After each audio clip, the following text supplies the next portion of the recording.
একটা কথা শোনেন, মনে রাখবেন, একটা কথা শোনেন, মনে রাখবেন, শোনেন। প্রত্যেকদিন সকালে ইবলিস শয়তানদেরকে বলে মানুষকে পাপী কর, যা মানুষকে পাপী কর, বিকালে রিপোর্ট দিবি। তো একজন শয়তান বিকালে এসে বলে, জাহাপনা, ইবলিসকে বলে, জাহাপনা, হ্যাঁ বল কি হয়েছে? আমি মানুষকে জেনা করিয়ে দিই, যা, এটা কোনো পাপ হয়নি, যা। তো আর একজন বলে, জাহাপনা, আমি একটা মানুষকে হত্যা করিয়ে দিই, যা, এটা কোনো কাজ হয়নি, যা। একজন মানুষকে আমি নামাজ পড়তে দিনে, যা, এটা কোনো কাজ হয়নি। একজন এসে বলছে, জাহাপনা, আমি স্বামী স্ত্রীর মধ্যে গন্ডগোল বাঁধিয়ে দিয়েছি। যেমন বলে স্বামী স্ত্রীর মধ্যে গন্ডগোল লাগিয়ে দিয়েছি, তেমন একবারে ইবলিস চেয়ার থেকে উঠে তাকে বুকে জড়িয়ে ধরে বলে, একটা কাজ করেছ। স্বামী স্ত্রী, এ কথা আল্লাহ নবী বলছেন, এটা আমি বলিনি। এ কথা আল্লাহ নবী বলছেন, আমি বলিনি। স্বামীর সংসার আপনি তিনটা কাজ করবেন না। উপস্থিত বৈঠকের মুসলিম বোন শোনেন, তিনটা কাজ করবেন না।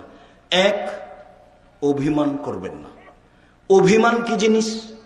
কই, তুমি তো একদিন আমাকে স্বপ্নপুরী দেখতে নিয়ে গেলে না, এর নাম অভিমান। কই, তুমি কোন ঈদে তো আমাকে একটা ভালো শাড়ি দিলে না, এর নাম অভিমান। অভিমান করলেই সংসার যাবে। দুই, অভিযোগ। তোমার মা এ বলে আমাকে, তোমার বাপ এ বলে, তোমার বোন এ বলে, তোমার বাপ এ বলে, তোমার বোন এ বলে, তোমার মা এ বলে, এর নাম অভিযোগ। অভিযোগ করবেন না, সব খেয়ে নেন। ননদে যা বলেছে বলেছে, দেবর যা বলেছে বলেছে, শাশুড়ি যা বলেছে বলেছে, আপনি একটা পাথর।